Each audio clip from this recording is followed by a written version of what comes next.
Last week I received a phone call from a country in the Middle East. It was of a mother who had seen my story on LinkedIn, and she was inspired by, I guess, my life course and some of the things that I've been able to accomplish. And so she, asked for my audience, and so I took the call. And as she's talking to me, she's explaining to me, her son, he's 9 years old, and she's telling me he's on his second book. So he's already written one book. He's on his second book, and the mother wanted me to see if I can help her son kind of, I guess you can say, get more known here in the U.S. because he's known very, famously where he's from. So I said, okay, well, tell me a little bit about the story and what his first book is about, and so she invites him, on the phone to explain to me what his book about. So he starts telling me about his book and about how it's about peace on earth, and about a boy traveling to different countries and meeting kids along the way, and just kind of just connecting and just love. And as this little boy, he's like 9 years old, okay? He's talking to me on the phone, and I'm like in the point of tears, like crying. And not because I'm so emotional, even though I am emotional, but it was more along the lines of like, here this little guy, he's 9 years old, and he can see the world through his own eyes.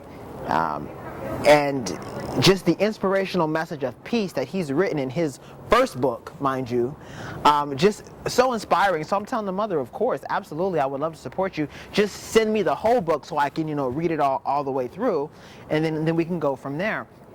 And so I'm like, how is this little boy, he's 9 years old, on his second book? Like, how does that happen? And here's how it happens. It happens because his mom is his network of support. When he told his mom that he wanted to write a book at 8 years old, his mom was like, okay, honey, sure, let me know how I can help you, how I can support you, and it's done. So he wrote the book on his own, and his mom was there as that network of support to help him fulfill his dreams. And I think that's kind of the message that I've learned from that story, is that we may have a goal, we may have a dream or something that we want to achieve, but we realize that we can't do it on our own. We realize that we need coaching, or we need guidance, or we need assistance. Here this little boy was able to pull into his network, not LinkedIn or Facebook, but his mommy network, and she was able to provide him everything he needed in the platform to help him to grow.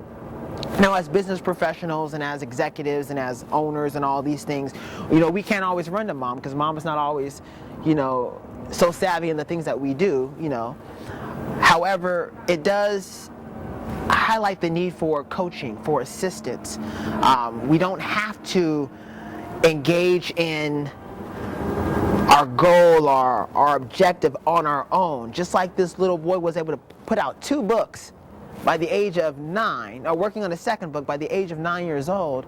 And people think, like, how did that happen? It was his network. He got the support he needed. So support, coaching, and being coachable is crucial. I mean, we may be very good at what we do.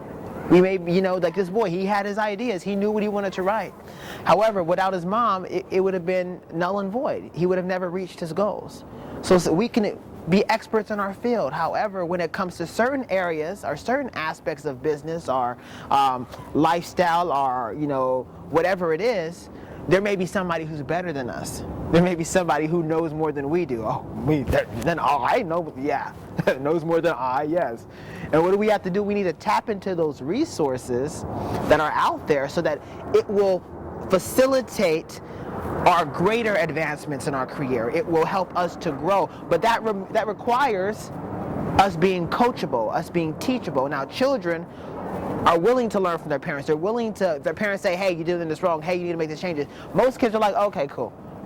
And they don't argue with their parents typically when it comes to, this or that. If you're not when you're 9 or 8 years old, you don't. And then when you get to your teenage years, yeah. So, but in business, we're like those. Are we like business teenagers? Somebody tries to tell us something and we want to argue. Oh, I know everything. Who are you to tell me?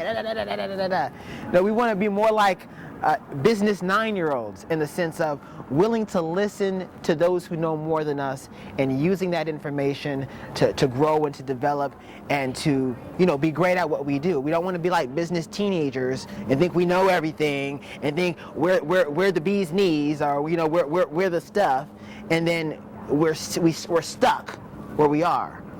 So it's really about being teachable, being coachable. Again, Boy's on his second book. I can't wait to read the first, so that one's on its way. So where are we?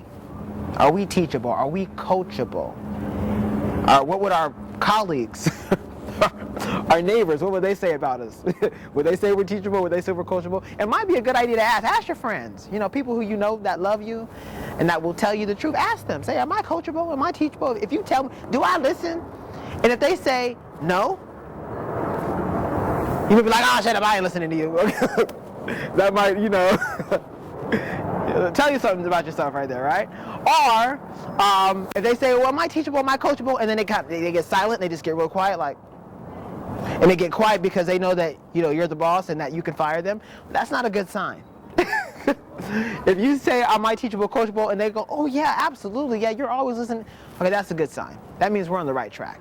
But if we get silence or the truth, either way, that may be some indication that we need to make some adjustments in our style of learning and our coachability and our ability to grow as executives, professionals, business owners, et cetera, et cetera.